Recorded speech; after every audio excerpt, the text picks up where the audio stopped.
everybody. Welcome to a bit of an information session on footwear for hiking.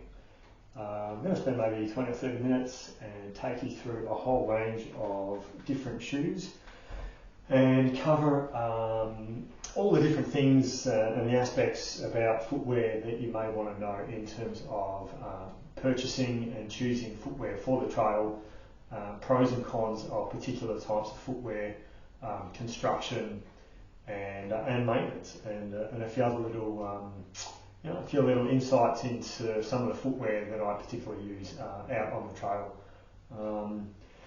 So a couple of things. First off is that feet are different.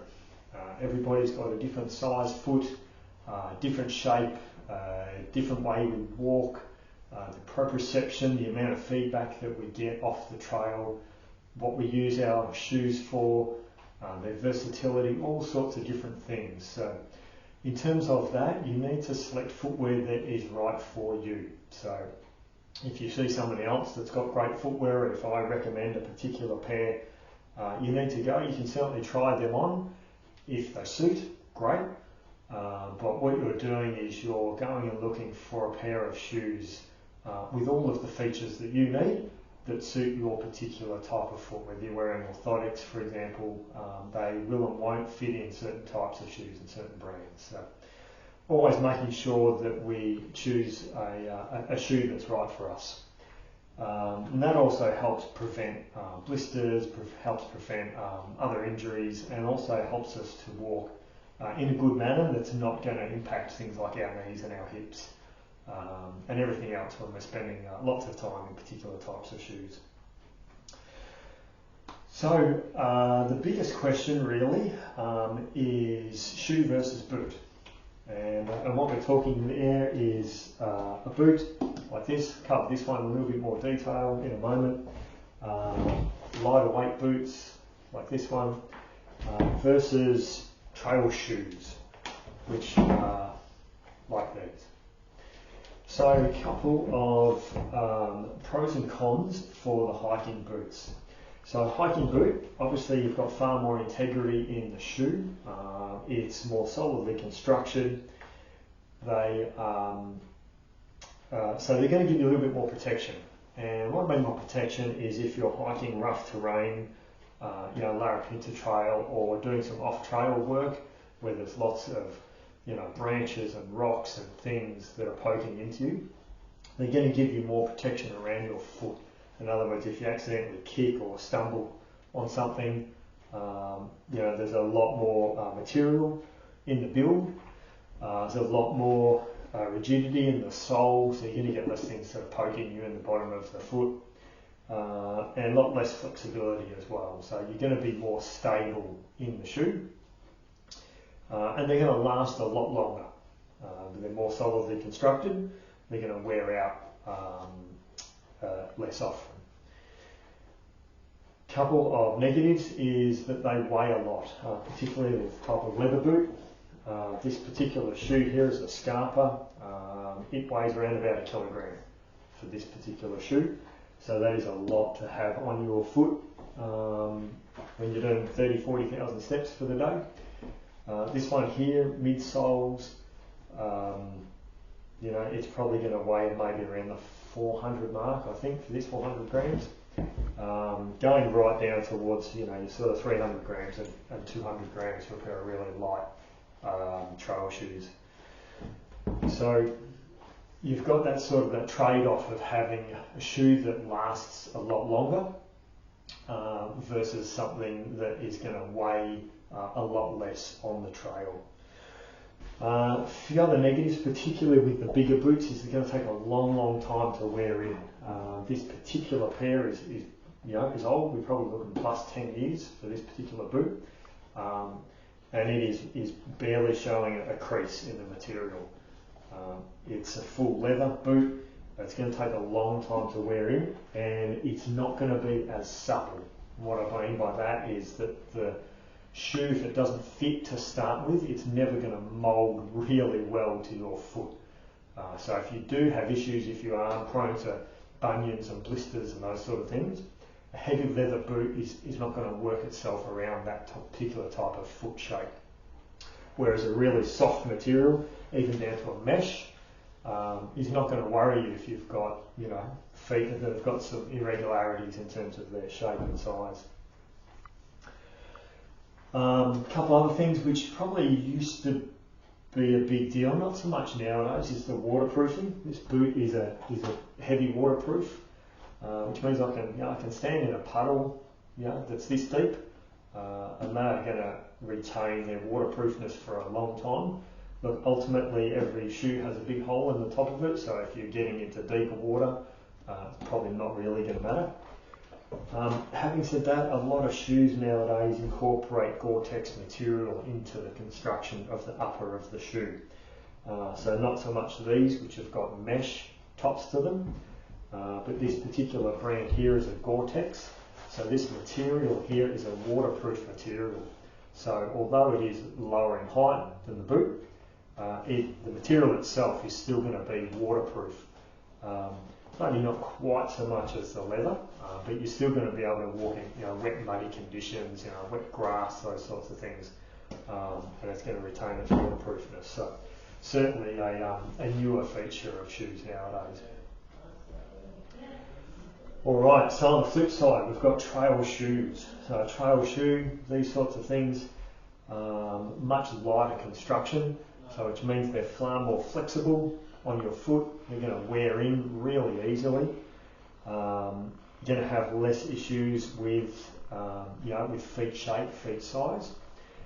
Much lighter on the trail, so easier to walk in for a long time. Durability is lacking. So you're going to wear through a pair of these sorts of shoes relatively quickly, depending on how much you're out and about. Tread on both of them is going to be probably the same in terms of the tread. However, maybe the sole thickness, so how much material is here in the centre of the shoe. These are probably going to be a little bit less maybe than the boot, but it's going to be softer.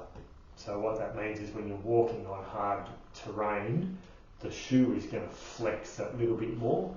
So you're possibly going to get more things sort of pushing in if you're on a rocky trail.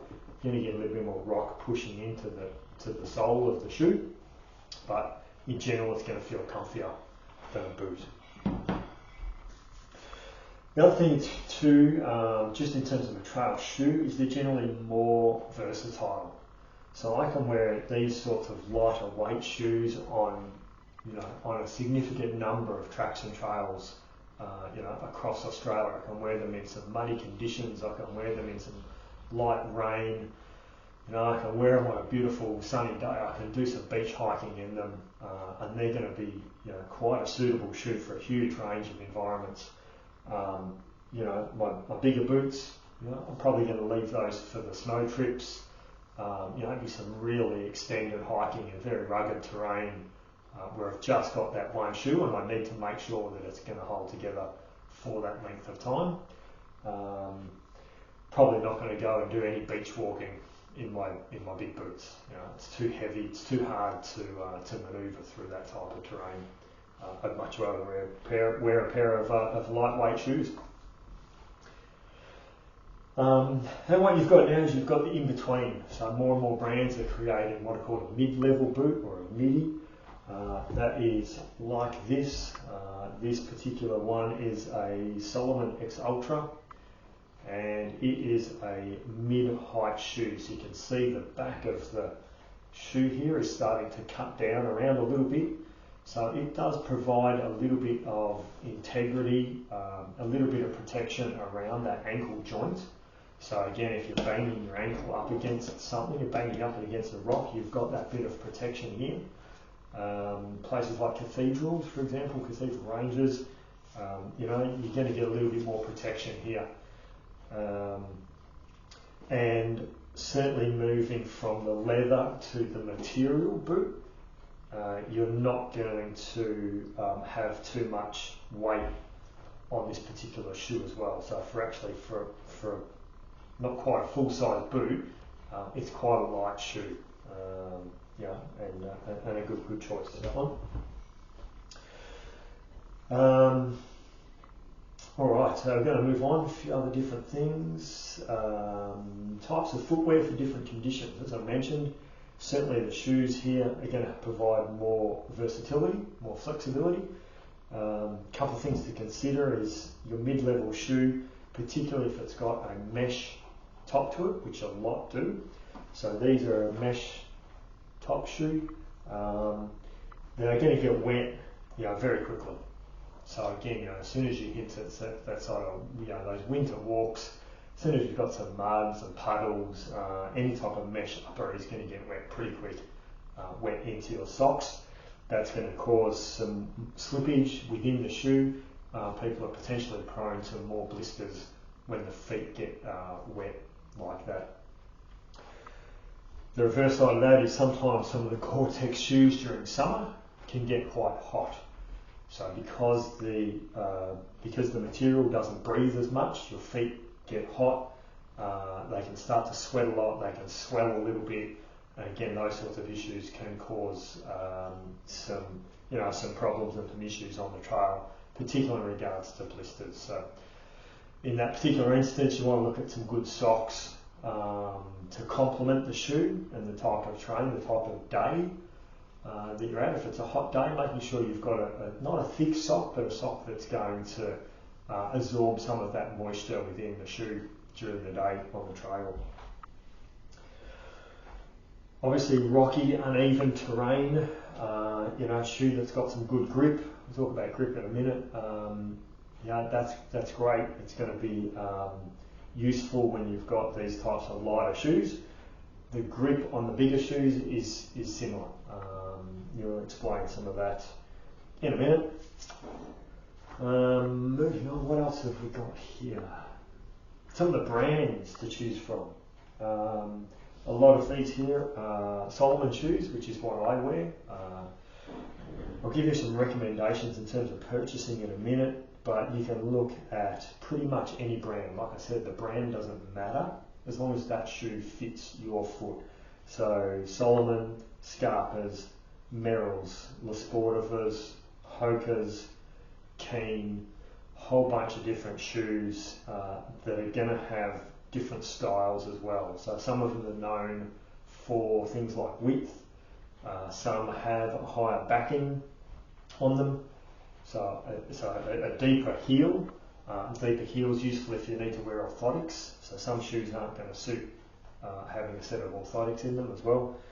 So you need to make sure that, again, it's not quite the brand that you're looking for, it's whether that shoe suits your type of walking and your foot for what you're going to use it for. We're going to look at some of the shoe construction for a little bit, and then we're going to talk about some grip in a minute. So shoe construction. Got a couple of different things in terms of a shoe, or a couple of different components. The first off is the upper.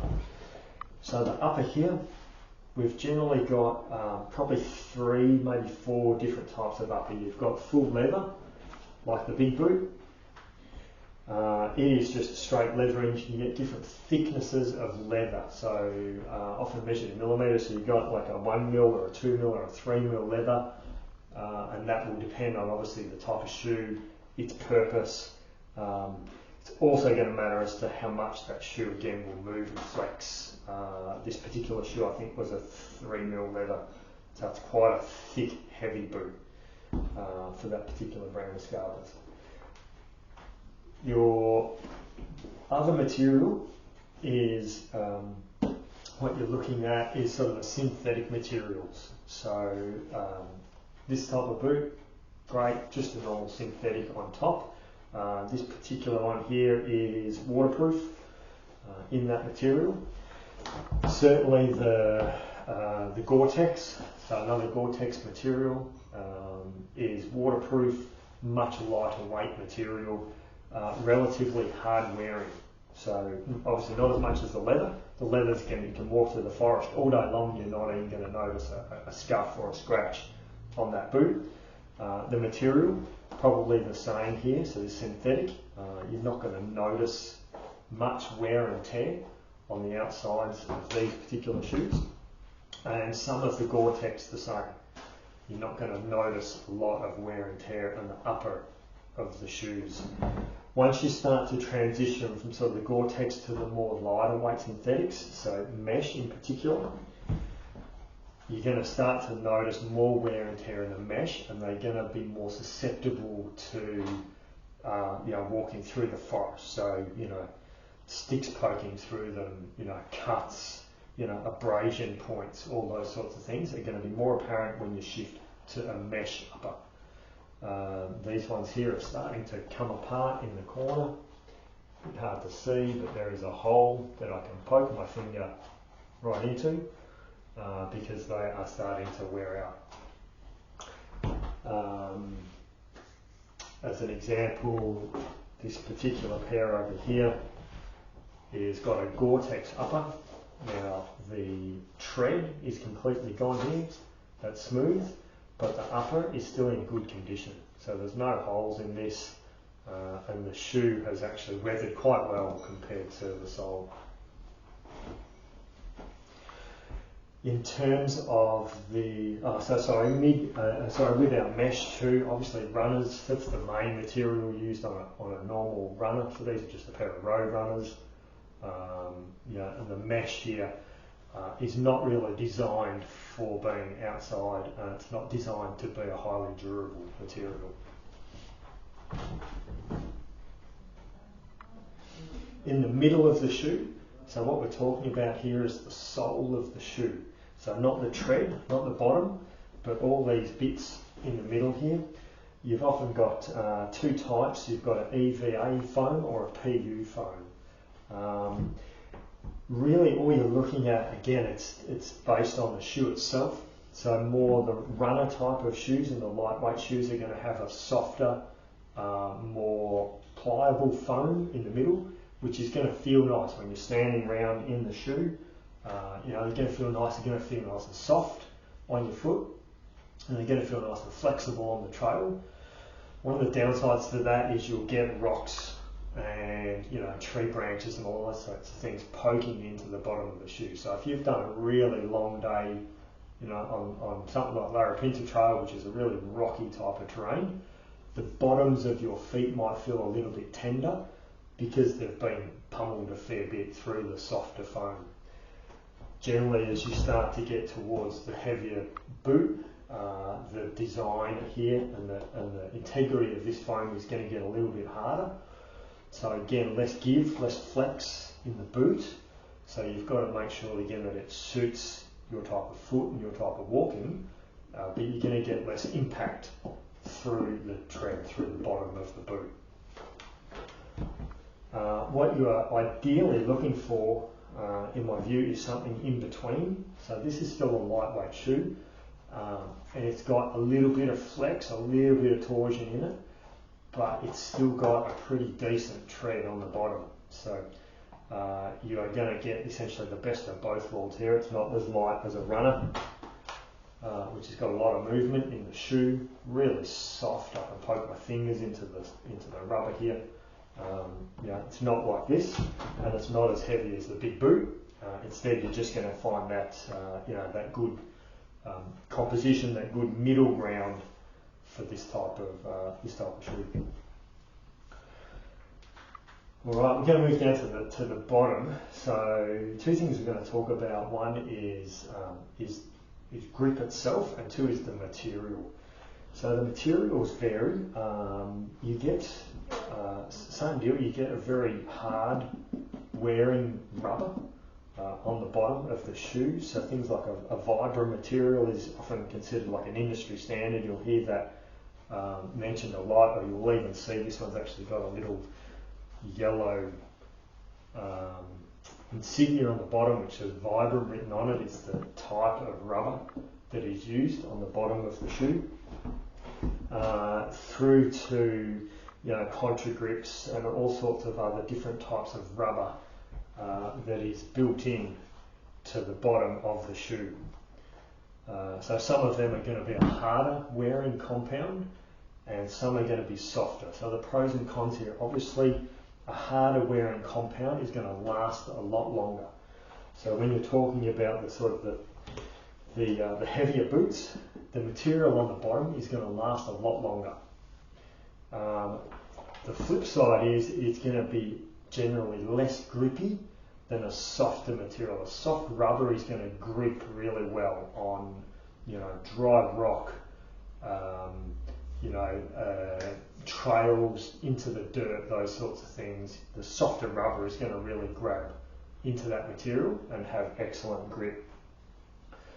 So apart from the rubber and the type of rubber that's used, is then the tread and the tread pattern. And this is probably where we have some of the big differences in terms of the bottom of the shoe. So a couple of things here. If you look at the bottom of this particular shoe, you can see there's quite a dense layer of grip here. It is aggressive, yes, there's big deep lugs in the bottom, but there's a lot of tread left on that shoe. There's a lot of material on the bottom. So you're going to get good grip, yes, but it's also going to last a long time. A, because of the material, but B, because there's a lot of it. There's a lot of material on the bottom of that type of shoe.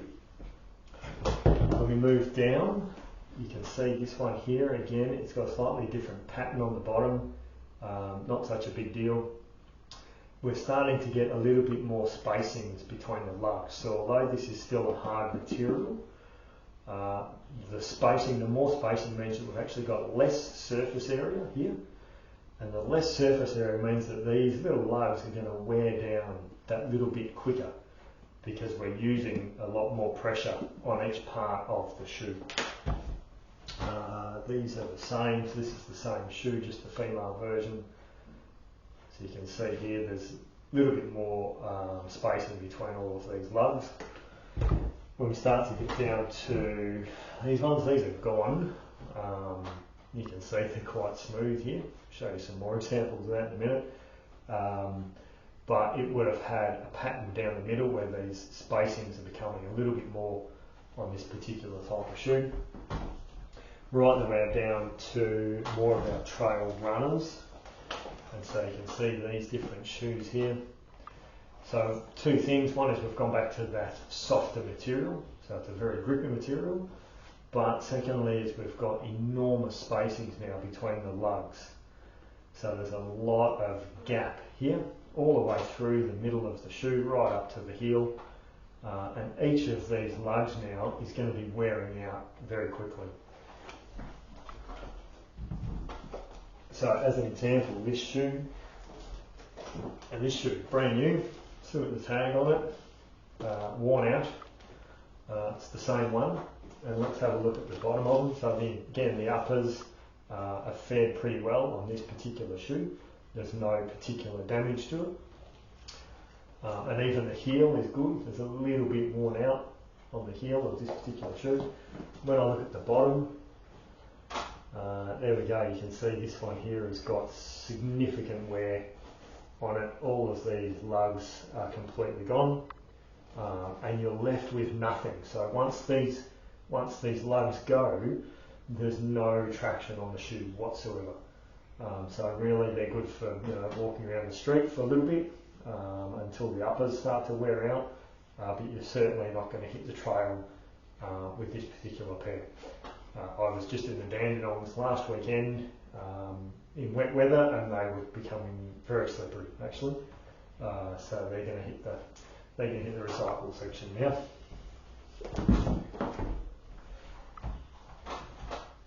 Two more sets of shoes. So we're looking right at the lightest end of your choice. So these are a really lightweight mesh bit of footwear.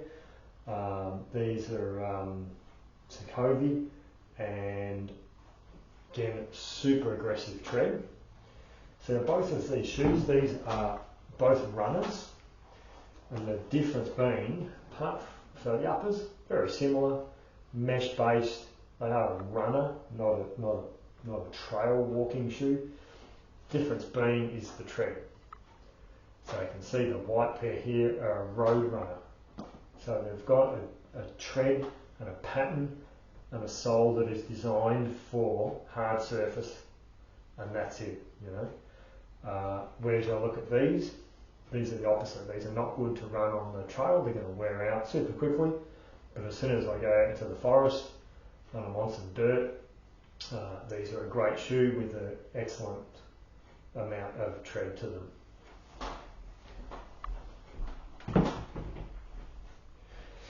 So again, the pros and cons there is you've obviously got lighter shoes with a lighter material, with a more aggressive tread, but it's going to wear out. So if you're just doing day walks and you want that confidence, you want that solid grip, then you're looking for shoes that are going to have these big lug patterns on the base of them.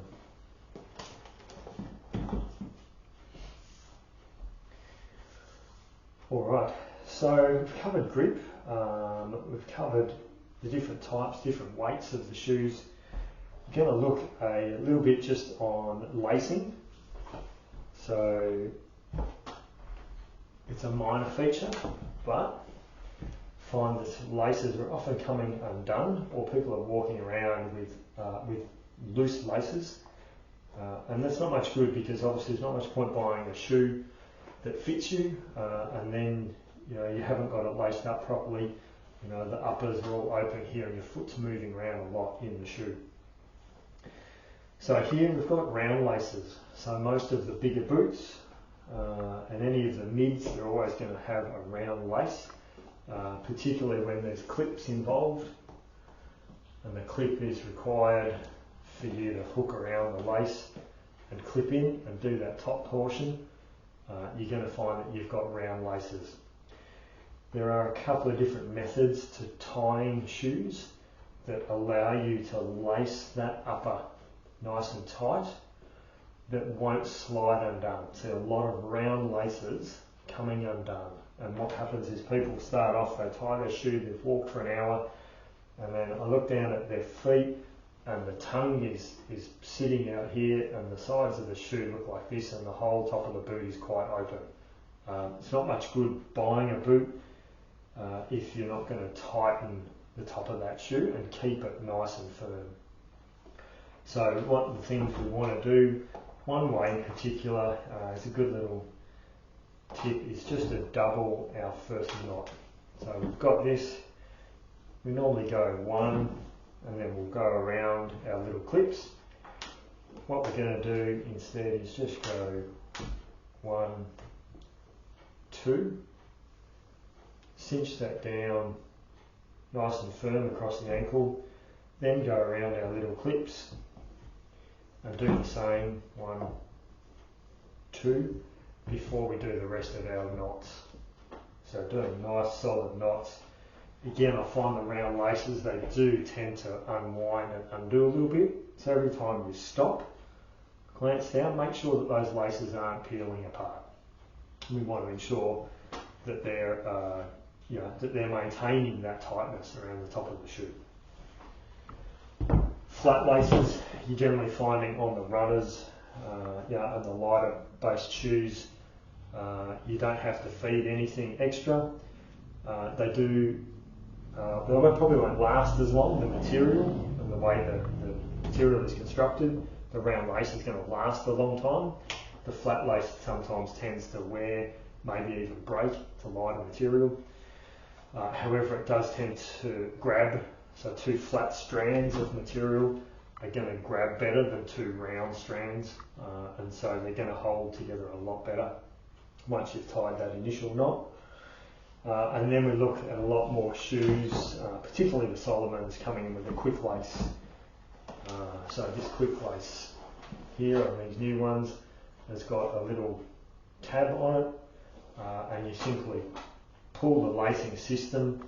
The lacing system does up evenly across the whole of the shoe. Slide the buckle down, and that's it. There is, for those that have Solomons, in the tongue of the shoe there's a little pocket, and the pocket is designed to grab all that spare lace and tuck it up in the pocket so it doesn't get caught on things. So this particular lace obviously is very simple to do, it's very quick to adjust as well. It is even, so it evenly spreads the load up and down the shoe, and it won't come undone. So you do them up in the morning and then undo them in the evening, and that's it. Alright, probably two last little things. I'm just going to quickly cover some maintenance, and then I'm going to talk about costs and types of shoes. So maintenance of a leather boot, you want to make sure it's clean and dry, and that's with all of your shoes. Mud in the material, these ones are all muddy. Mud in the material is going to compromise the material, it's going to compromise the waterproofness next time round. With a leather boot, you want to make sure that it's clean and dry when you put it away. You can use beeswax and dubbin to keep the material soft and supple. One of the issues with having a set of shoes for a long time is the glue that holds all of the material together, particularly the front here, the tongues and the tread. I've seen a number of pairs of shoes peel apart. So what happens is the glue eventually gets too old, and you get your favourite old hiking boots out of the cupboard and you start walking, and once that shoe starts to flex, the glue between the material and the rubber is too old, and the rubber will separate from the boot. And I have seen recently, I've seen a set of shoes that had lost both soles. So the sole came off one boot and then the sole came off the other boot. So you need to make sure, if you are taking your shoes out of a cupboard for a big trip, take them out a week or so before and go for a twisty, gnarly walk, and making sure that the boot has still got the integrity left in it. So you're making sure that these are put away, warm and dry, and treat the material, which is a leather-based material. Any of the synthetics, you can wash them. You chuck them in the washing machine, put them in with something like a towel that's going to stop it banging around. This pair here have just come out of the washing machine, nice and shiny, nice and clean. Otherwise you just clean with some warm soapy water, making sure they're perfectly dry before they go away. And you can treat, if you like, some of the Gore-Tex you can treat with some of the products that you can buy. I've generally never found that a shoe lasts long enough to warrant trying to treat the material in terms of the waterproofing side of things. Maybe some of these sorts of boots, when they get a little bit older, if they start to leak, you might want to treat the material.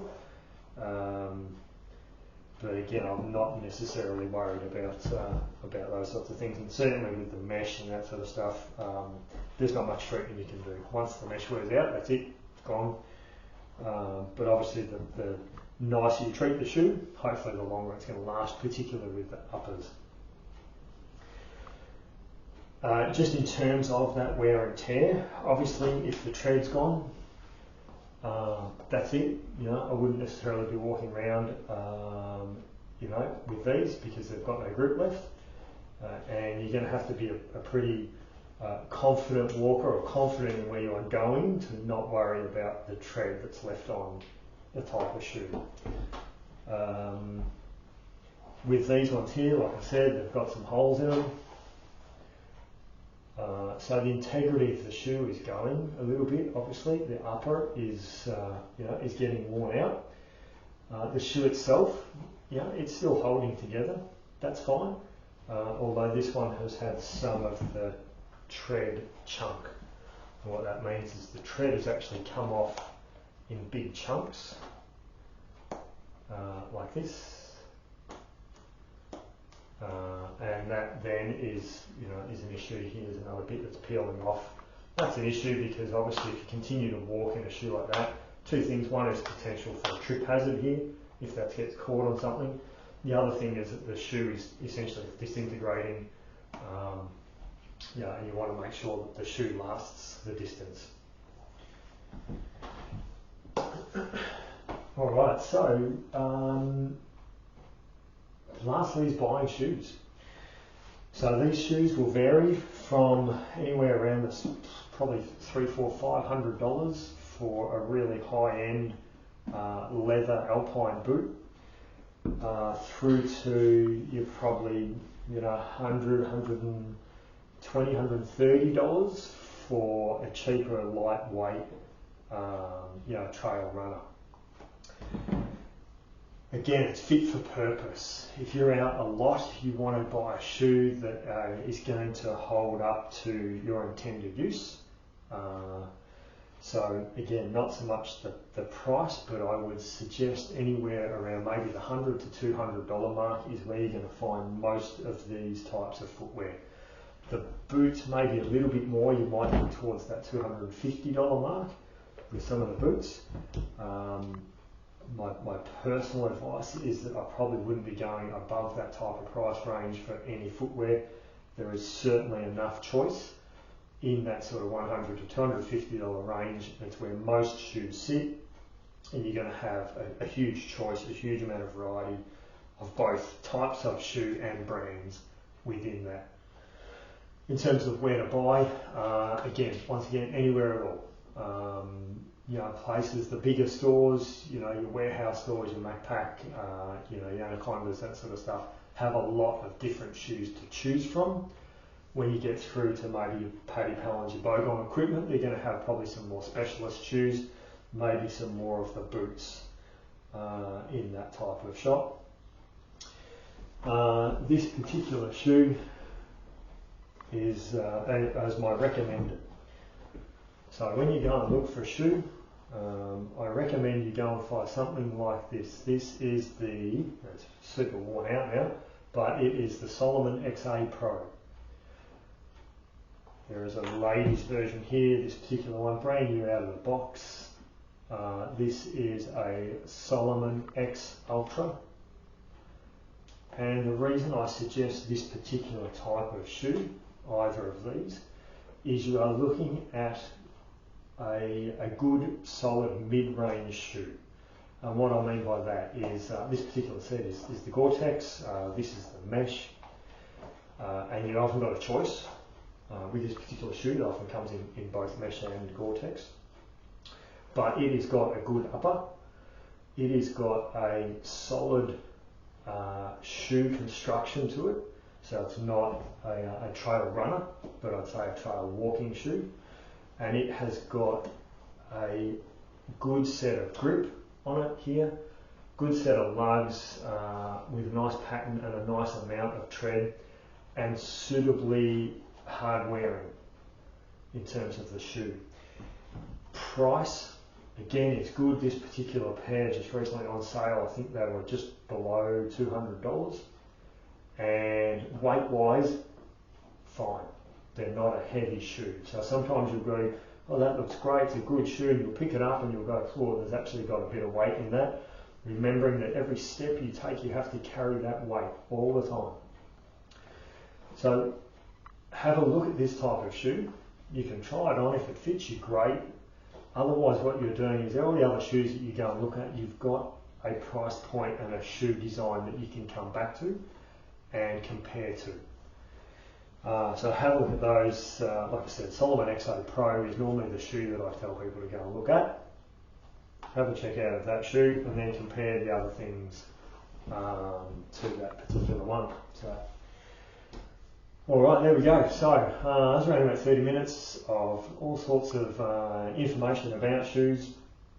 Always happy to have a discussion or to answer questions.